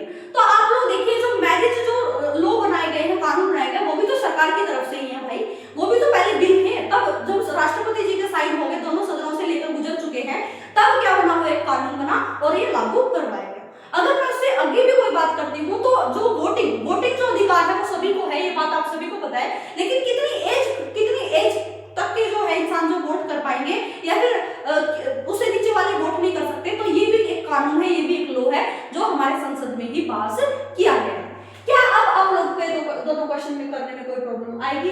अगर आती है तो आप लोग कमेंट सेक्शन में जरूर पूछना। अब मैंने दोनों क्वेश्चन आपको अच्छे से क्लियरली बता दिए, क्या क्या चीजें आप लोग इसमें देख सकते हो। आर्टिकल्स के बारे में आप लोग हिंदू अधिनियम एक्ट जो 2005 में आया था, डोमेस्टिक वायलेंस के बारे में, हाँ जी, एक आता है डॉउरी, ये भी बात बता देती हूँ। दहेज का किस्सा भी बहुत ज्यादा चला था भाई, ससुराल में दहेज नहीं लेके आई, अच्छा खासा भी पैसा नहीं लेके आई, तो उसको मारपीट कर रहे, घरेलू हिंसा, तो वो उसमें भी अटैच हो गई। लेकिन दहेज के मामले डॉरी की वजह से, एक क्लास 7th में चैप्टर भी है, क्लास 7th में चैप्टर था women can change the world, उसमें क्या था? Women can change the world, या फिर बॉय एज अ गर्ल, यानी कि ग्रो हो रही है लड़का और लड़की के उसमें। तो उसमें क्या था? सत्या रानी की वो थी भाई, सत्या रानी की डॉटर जो थी वो मारी गई डॉरी की वजह से, यानी कि दहेज की वजह से। तो ये जो कानून है 1980, ये सारी चीजें जो चली, वो वहां पर न्यायपालिका के बाहर बैठी हुई है, कोर्ट के बाहर बैठी हुई है। वो पिक्चर भी आप लोग देख सकते हो, वो किस लिए बैठी हुई है? ताकि उसकी बेटी को इंसाफ मिल सके और औरों के साथ ही अन्याय ना। तो ये बात आप लोगों को याद रखनी है, क्वेश्चन आप लोगों को समझ आ गए होंगे। अब हम चलते हैं नेक्स्ट क्वेश्चन पर और नेक्स्ट चैप्टर। तो यहाँ पर आप लोगों को अंडरस्टैंडिंग लॉज यानी कि कानून के बारे में समझ आ जाएगा। उसके बाद अगर मैं बात करती हूँ जुडिशरी यानी कि न्यायपालिका के बारे में, 9th क्वेश्चन आ गए हैं हम लोग। Explain the structure of Indian judiciary, explain the structure, explain the structure of the Indian judiciary, of the Indian judiciary, of the Indian judiciary. How does it ensure? How does it ensure? How does it ensure justice for all? Justice for all. उसके बाद अगला question भी मैं इसी में लिख रही हूँ ताकि मैं आपको इकट्ठा समझा सकूं। What is judicial review? What is judicial review? Why is it important? Why is it important? Important protecting fundamental rights, in protecting fundamental rights. इनको क्वेश्चंस को मैं इतने अच्छे से समझाऊंगी बेटा कि आप लोग कर पाओगे इनको। फंडामेंटल राइट्स, हाँ ध्यान से सुनते जाएं। ये जो क्वेश्चन है, ये क्वेश्चंस क्या बोल रहे हैं, दोनों क्वेश्चंस पर ध्यान दे रहे, ठीक है।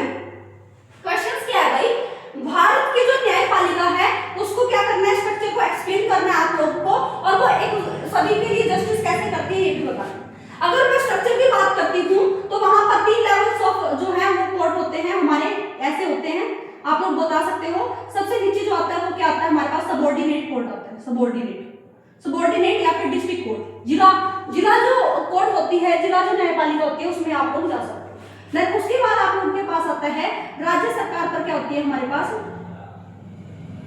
हाँ जी, राज्य सरकार पर होती है हाई कोर्ट, क्या होती है हाई कोर्ट। और उसके बाद होती है हमारे पास सुप्रीम कोर्ट, क्या होती है सुप्रीम कोर्ट। इनके बारे में आप लोगों को बता देती हूँ, ठीक है। अब यहाँ पर क्या है, subordinate, high court, supreme court, ये सारी चीजें क्या है, ये स्ट्रक्चर है हमारी इंडियन जुडिशरी का, कैसे न्यायपालिका चलती है। अब मैं आपको बता देती हूँ, अगर आप लोग किसी गांव से बिलोंग कर रहे हो और आपके साथ कुछ अन्याय हो गया, तो बड़ा ही अन्याय हो गया है और आपके 10-12 लाख रुपए फंसे हुए हैं या फिर कुछ भी ऐसी चीजें हैं, आपने डिस्ट्रिक्ट कोर्ट में वही केस डाला तो डिस्ट्रिक्ट कोर्ट ने उसके फेवर में ही फैसला ले दिया जिसके फेवर में नहीं लेना चाहिए था। आप हो ना भाई, विक्टिम तो आप हो, लेकिन आपके पक्ष में नहीं लिया गया, आप जो है आपके पक्ष में ये सारी चीजें नहीं ली गई, फैसला नहीं लिया गया। अगर आप लोग उससे अच्छे नहीं हो, सहमत नहीं हो कि भी ये डिसीजन ठीक है, तो आप लोग कहाँ जा सकते हो, हाई कोर्ट में जा सकते हो। यानी कि जो हर राज्य की एक कोर्ट होती है उसको हम लोग बोलते हैं हाई कोर्ट, या हाई कोर्ट बोलते हैं, यानी कि उच्च न्यायालय बोलते हैं। अगर आप लोग वहां पर गए और वहां पर भी आपको अच्छे से फैसला नहीं मिला तो आप लोग जा सकते हो सुप्रीम कोर्ट में, और सुप्रीम कोर्ट जो है वो सर्वोच्च न्यायालय कहलाता है और उसका फैसला जो है वो आखिरी फैसला होगा और फिर उसको कोई बदल नहीं सकता। तो अगर उसने सुप्रीम कोर्ट ने भी वही फैसला लिया जो पहले लिया गया था तो वही आपको मानना पड़ेगा। अगर ऐसा होता है कि जो सबऑर्डिनेट और डिस्ट्रिक्ट कोर्ट ने जो फैसला लिया था अगर वो गलत था, सुप्रीम कोर्ट ने आपके फेवर में जो है डिसीजन लिया है तो आपको तो जस्टिस मिला ही मिला। अब क्या हुआ, अगर उसने कुछ रूल ऐसा एक्ट बनाया उसके बाद कि भी ये चीजें सारे फॉलो करेंगे, तो उनको सुप्रीम कोर्ट के जो भी रूल्स, जो कानून, जो एक्ट वो बनाएगा, तो अब क्या होगा, अब उनको हाई कोर्ट और सबऑर्डिनेट कोर्ट को फॉलो करना ही पड़ेगा। तो सर्वोच्च न्यायालय क्या सबसे बड़ी न्यायालय है, उसके ऊपर कोई भी नहीं है। तो यहाँ पर हो गया हमारे पास स्ट्रक्चर, क्या हो गया, structure of the Indian judiciary के बारे में आप लोग को पता चल गया, ठीक है। यहाँ पर एक दहेज का भी केस आता है कि भी एक दहेज की वजह से मार दी गई एक लड़की, उसमें आप लोग क्लास 7 में ही दिख जाएगा, क्लास 7 का ही चैप्टर है, आप लोग देखना ध्यान से। अब क्या नहीं, क्लास 8 में भी आप लोग को देखने को मिलेगा, हाँ क्लास 8 में ये चैप्टर।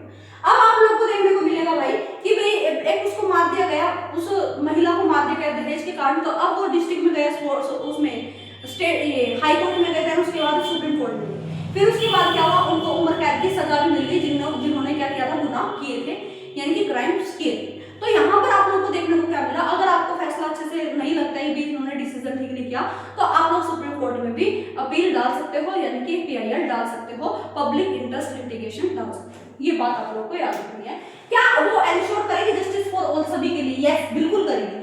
जो सुप्रीम कोर्ट है वो निष्पक्ष होकर, यानी कि फ्रीडम है उनके पास कि भी वो कुछ भी फैसला ले, उनके अख्तियार में होगा कि वो सभी के साथ जस्टिस करे। जो इसीलिए हमारी जो जुडिशरी होती है वो क्या होती है, फ्रीडम होती है उनके पास, वो बिल्कुल इंडिपेंडेंट होती है, किसी भी उसका सरकार का, किसी भी सरकार के ऑर्गन का उसके ऊपर कोई भी दबाव नहीं होगा। तो ये बात आप लोगों को याद रखनी है। ये जो जुडिशरी है वो एंश्योर करती है कि सभी के लिए जस्टिस हो, सभी के लिए जस्टिस हो, और कभी भी ऐसा हो जाए कि भी ऐसे ताकतवर के खिलाफ जो है जुडिशरी ने, जो है सुप्रीम कोर्ट के जो जज है, उन्होंने कुछ ऐसा फैसला सुना दिया जो उसके खिलाफ आया है, तो अगर वो उस पर दबाव बनाता है तो वो ऐसा नहीं हो सकता कि भी उसको हटा देगा, अपनी उसकी पोस्ट से हटा देगा या फिर बिल्कुल खत्म करा देगा, ऐसी चीजें नहीं होंगी, क्योंकि वो सब चीजें जो है वो हमारे संविधान में लिखी गई है कि किसी भी जज को हटाया नहीं जा सकता। अगर उसको हटाना है तो उसको क्या करना पड़ेगा भाई, उसको 2 तिहाई जो है वो मत लेने पड़ेंगे कि भी इसको हटाओ, और देश के राष्ट्रपति ही उसको हटा पाएंगे। ये उसका बहुत मुख्य जो है वो चीजें होती है, प्रोसीजर होता है एक जज को हटाने के लिए, तो ये पॉसिबल नहीं है। अगर पॉसिबल है भी तो आपको उसका नाम बताना है कि किस प्रोसीजर से वो गुजरता है, ये बात आप लोगों को बतानी है। उसके बाद आता है what is judicial review. Judicial review क्या होता है, न्यायिक समीक्षा होती है। मैंने आपको ये जब हमने मेन क्वेश्चन किया था वो हमने क्या किया था, फर्स्ट क्वेश्चन कॉन्स्टिट्यूशन, कि अगर कोई संविधान, ये जो हमारा संसद है, पार्लियामेंट है, अगर कोई ऐसा लॉ पास कर देती है ऐसा कानून बना देती है जिससे लोगों के, जनता के मौलिक अधिकारों की क्या हो रही है, हनन हो रहा है, तो न्यायिका समीक्षा, जो हमारा जो न्यायिका समीक्षा क्या होती है कि वो बिल्कुल जांच करेगी उनकी अच्छे से, और वो देखेगी अगर ऐसा उनको मिलता है कि जनता के अधिकारों का हनन हो रहा है तो वो क्या करेंगे, जनता के अधिकारों का अगर हनन हो रहा है तो हमारी जो कोर्ट है वो क्या करेगी, उसको डिसॉल्व कर देगी, उस कानून को वो बनाया ही नहीं जाएगा, उसको फॉलो नहीं किया जाएगा। इसी को बोलते हैं जुडिशियल रिव्यू।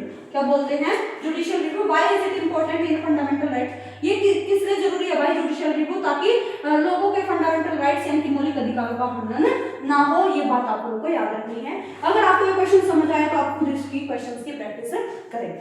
ओहो भाई साहब, आप लोग तो बिल्कुल सीरियस हो गए, बोर सा लग रहा है। नहीं, बोर नहीं होना, थोड़ी सी और हिम्मत करो और ज्यादा मेहनत करते हैं। बस 5 ही तो चैप्टर हुए अभी तो आफ्टर 4-5 चैप्टर्स और रहते हैं, तो धीरे धीरे बहुत सारी चीजें हो जाएंगी। मैं आप लोगों को एक्सप्लेन करती रहूंगी क्या करना है, तो स्माइल करते रहिए और पढ़ते रहिए। तो मैं इसको इरेज कर रही हूँ। अब हम आगे बढ़ेंगे। हाँ, 10 क्वेश्चन हो गए भाई। अभी हम और भी क्वेश्चन है जो मैं करवाऊंगी आप लोगों को, वैसे ही बता दूंगी, लिख देती हूँ मैं यहाँ पर, मैं आपको बता दूंगी कि क्या क्या चीजें हैं। ठीक है, हाँ जी, क्वेश्चंस लिखते हैं। अब हम क्लास 8 के चैप्टर नंबर 6 पर आ जाते हैं, मार्जिनलाइजेशन यानी कि हास्यकरण। हास्यकरण। अब हम आ गए question number 11। Who are marginalised group, who are marginalised group. हास्यकरण ग्रुप कौन सा होता है, समूह कौन सा होता है, जिसको दबाया जाए। मैं बता रही हूँ, ध्यान से सुनना, जिसको दबाया जाए, जिसके लिए अपॉर्चुनिटी ना हो, मौके ना हो, अपने ऊपर उठने के लिए शैक्षिक कारण ना हो, ये सारी चीजें ना हो, तो उसको मार्जिनलाइज्ड ग्रुप में माना जाता है। Discuss the reason behind their marginalization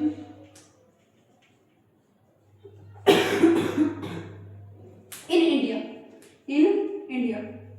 question number 12 है बेटा, इसी चैप्टर से है, तो मैं आप लोगों को भी बता देती हूँ। suggest measure to empower marginalized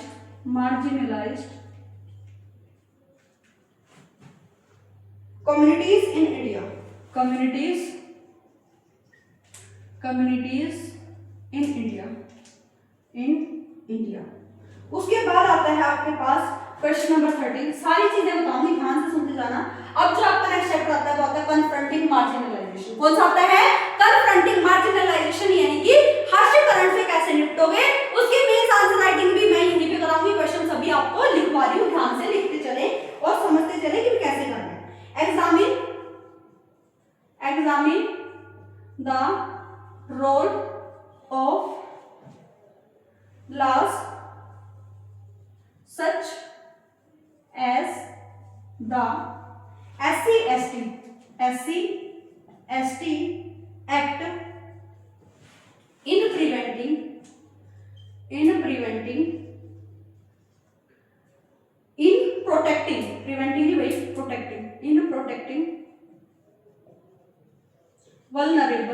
vulnerable groups।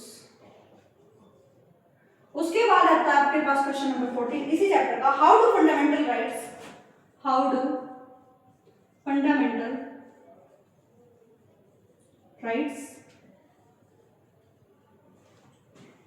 Help in addressing social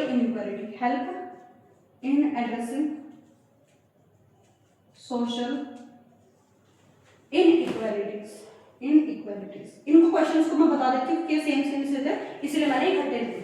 तो आप ध्यान से सुने, इन क्वेश्चंस में आप लोगों को क्या करना है, मेंस आंसर राइटिंग में कैसे आंसर्स लिखने। तो आप लोगों से मैं पूछती हूँ कि मार्जिनलाइजेशन क्या होता है, बताओ। मार्जिनलाइजेशन क्या होता है, हास्यकरण क्या होता है। अगर कोई लोअर कास्ट से बिलोंग कर रहा है जिसको दबाया जा सके, लोअर कास्ट में क्या क्या चीजें आ जाएंगी, एससी आ जाएंगे, एसटी आ जाएंगे, आदिवासी आ जाएंगे, ट्राइबल्स आ जाएंगे। और अगर मैं बात करती हूँ मार्जिनलाइजेशन हास्यकरण की बात करती हूँ तो उसमें गर्ल्स वुमेन्स भी आ जाएंगी। तो वहां पर क्या हो रहा है, उनको साइड कर दिया जा रहा है, उनको मौका नहीं दिया जा रहा आगे बढ़ने के लिए, उनको रिसोर्सेज नहीं दे पा रहे हैं, उनको आगे बढ़ने के लिए जॉब अपॉर्चुनिटीज नहीं मिल रही है, वो सत्ता में नहीं आ सकते, मेजोरिटी जो ताकत है वो उनको रोक ये क्या होता है, मार्जिनलाइज्ड ग्रुप यही कहलाता है जो है मूल वंश, मूल जहां पर जो वो लोग रह रहे हैं, आदिवासी एससी एसटी कास्ट के वो कहाँ रहते हैं, वो कहाँ रहते हैं भाई, वो रहते हैं जंगलों में। कहाँ पर रहते हैं, जंगलों में। अगर उनको वहां से उनके रहने बसेरे से निकाल दिया जाए तो वो क्या होगा भाई, उनके लिए क्या हो जाएगी, दुखद चीजें हो जाएगी। उनसे हमने क्या किया, राइट टू लाइफ का अधिकार ही छीन लिया। अब उनकी मौलिक अधिकारों को ही छीन लिया, किसका, मौलिक अधिकारों को ही छीन लिया। अब उससे क्या होगा भाई, मौलिक अधिकार को छीन लिया, जीने की आजादी छीन ली, तो मरी नहीं जाएगी।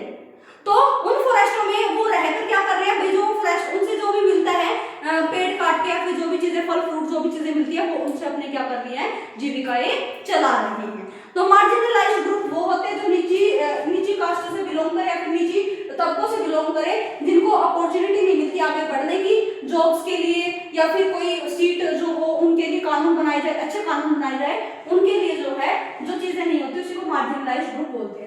मार्जिनलाइजेशन इन इंडिया का रीजन क्या है, कारण क्या है पीछे, वो है डिस्क्रिमिनेशन यानी कि भेदभाव। वो सोचते हैं भाई ये तो बहुत नीचे जाति के या फिर माइनॉरिटी है यानी कि अल्पसंख्यक है, इन पर हम लोग दबाव बनाकर उनको बिल्कुल सप्रेस कर सकते हैं, दबा सकते हैं। तो उससे क्या होता है, ये जो सबसे बड़ी चीज होती है वो होती है हमारे देश क्या है, डाइवर्सिटी है, यानी कि हमारे देश में विविधताएं बहुत ज्यादा है। अगर विविधताएं हैं तो डिस्क्रिमिनेशन पैदा होगा ही होगा। अगर वो हमसे अलग दिखते हैं तो हमारे मन में ज्यादातर पॉजिटिव वाइब्स नहीं आती, हम लोग क्या सोचते हैं भाई, हम इनसे घृणा करने लग जाते हैं, भाई ये कौन सी चीजें आ गई। तो यहाँ पर आप लोग देख सकते हो क्या क्या रीजन हो सकते हैं। और अगर मैं बात करती हूँ मार्जिनलाइजेशन में कौन सा ग्रुप और हो सकता है, आदिवासी हो गया, ट्राइबल्स हो गया, उसके साथ साथ जो मुस्लिम है, हमारे देश में टोटल जो जनसंख्या है उसका 14.2% जो है वो क्या है, मुस्लिम है। और वहां पर भी उनको जो है वो बहुत कम अपॉर्चुनिटीज मिलती है जॉब की, एजुकेशन की या फिर कहीं भी अपनी चीजों को करने की, इक्वालिटी पाने के लिए भी उनको बहुत ज्यादा स्ट्रगल करना पड़ता है। तो ये बात आप लोग को याद रखना है कि आपको बताना है कि मार्जिनलाइज्ड ग्रुप को एम्पावर करने के लिए, सशक्त करने के लिए इंडिया क्या क्या कदम उठा रही है हमारे देश में, या फिर गवर्नमेंट क्या क्या कदम उठा रही है। रिजर्व सीट रिजर्व कर रही है भाई, आरक्षण दे रही है भाई, इसमें ये सब चीजें मिलेगी भाई। ये लड़कियों को भाई अलग अलग स्कीम्स पॉलिसीज चला दी गई, हर राज्यों में चलाई गई, गुजरात में भी चलाई गई, अरुणाचल प्रदेश, बहुत सारे देशों में चलाई, बहुत सारे राज्यों में चलाई गई है कि भाई ताकि उनको मार्जिनलाइज्ड ग्रुप को एम्पावर किया जा सके, उनको अपॉर्चुनिटी मिल सके, वो रिसोर्सेज तक पहुंच सके। तो जो आपका रिजर्वेशन हो गया, अलग अलग जो फंडामेंटल राइट्स हो गए, उनके थ्रू जो है उनको क्या उठाया जा रहा है, ऊपर उठाया जा रहा है, उनको एम्पावर किया जा रहा है, सशक्त किया जा रहा है। ये बात आप लोगों को याद रखनी है। SC/ST एक्ट जो है वो कैसे प्रिवेंट करता है ये वल्नरेबल ग्रुप से। SC/ST एक्ट क्या बोलता है, अगर कोई उनसे घृणा करता है या फिर उनके रिसोर्सेज, उनके अधिकारों को छीनता है तो SC/ST एक्ट बोलता है कि भाई उनको क्या करना पड़ेगा, उनको सजा का हकदार होंगे वो। ये बात आप लोगों को याद रखनी है। तो उसके बाद अगर फंडामेंटल राइट्स जो है वो कैसे मदद करते हैं सोशल इनइक्वालिटीज को कम करने के लिए। अब भाई जीने का अधिकार कोई ना छीन सकता, इक्वालिटी समानता का अधिकार होना चाहिए, अभी है तो नहीं, हमारे देश में इतना ज्यादा अप्लाई नहीं हुआ सामाजिक तौर पर, लेकिन ये चीजें दी गई है। तो फंडामेंटल राइट्स क्या कर रहा है, उनको बचा रहा है, वो हमारा जो संविधान है, फंडामेंटल राइट्स मौलिक अधिकार है, उन लोगों को बचा रहा है, उन लोगों को एम्पावर कर रहा है, सशक्त कर रहा है। अगर आपके साथ कुछ गलत होता है तो आप सरकार को बताइए, कोर्ट में जाइए, ताकि आपके लिए कुछ अच्छी चीजें हो सके। तो ये बात आप लोग को याद रखनी है, आप लोग को पता चल गया होगा मार्जिनलाइजेशन ग्रुप तो क्या होता है। अब जो लास्ट जो आप लोग का चैप्टर आता है वो आता है पब्लिक फैसिलिटीज। क्या आती है, पब्लिक फैसिलिटीज, जो आप लोगों को याद रखना है। मैंने कल ही चैप्टर पढ़ाया है पब्लिक फैसिलिटीज के बारे में, तो मैं आपको क्वेश्चन लिख दे रही हूँ, पब्लिक फैसिलिटीज क्या होता है, ध्यान से सुनिए। सबसे पहला क्वेश्चन यही है, व्हाट आर पब्लिक फैसिलिटीज, क्या है, what are public facilities. Public facilities क्या होती है, जन सुविधाएं क्या होती है। Why should the government ensure, why should the government ensure their equitable distribution,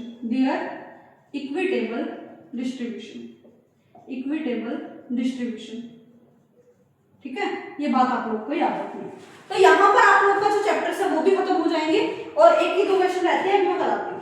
public facilities क्या होती है, ये बात ध्यान से सुनो।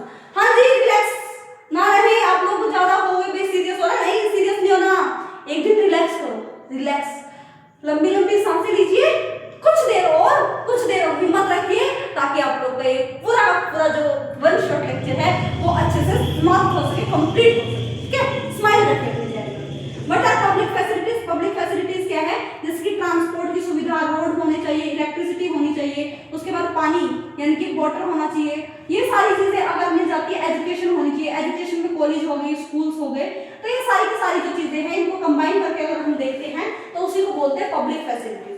पब्लिक फैसिलिटीज यानी कि वो जन सुविधाएं जो जीने के लिए बहुत ज्यादा जरूरी है और उनको सरकार को ही मुहैया यानी कि प्रोवाइड करानी चाहिए और निजी कंपनियों के भरोसे नहीं रहना चाहिए, उनको हैंडओवर नहीं करनी चाहिए, उसी को बोलते हैं पब्लिक फैसिलिटीज। जैसे कि रोड हो गए, ट्रांसपोर्ट हो गए, उसके बाद अगर मैं बात करती हूँ पानी का अधिकार हो गया, वाटर पानी का अधिकार हो गया, उसके बाद अगर मैं बात करती हूँ भाई पढ़ने का अधिकार हो गया, पढ़ेंगे स्कूल में, कॉलेजेस में, यूनिवर्सिटीज में, तो ये सारी सुविधाएं, हेल्थ केयर हो गई भाई, हॉस्पिटैलिटी, जो हेल्थ केयर है उसको प्रोवाइड कराना भी किसकी जिम्मेदारी है, गवर्नमेंट की।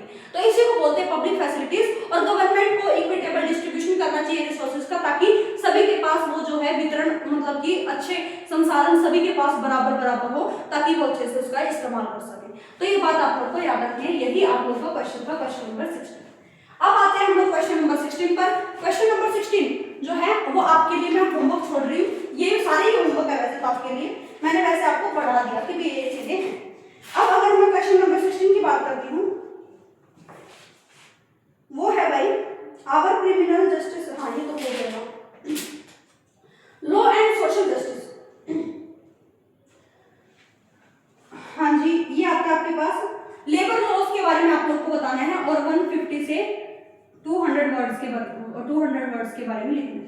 लेबर फोर्स क्या होती है मैं आप लोगों को बता देती हूँ। आप लोग मान के चलिए कोई ऐसे मजदूर हैं, देखो हमारे देश में जो है ना मजदूर बहुत ज्यादा है, काम करने वाले बहुत ज्यादा है, लेकिन अपॉर्चुनिटी है नहीं।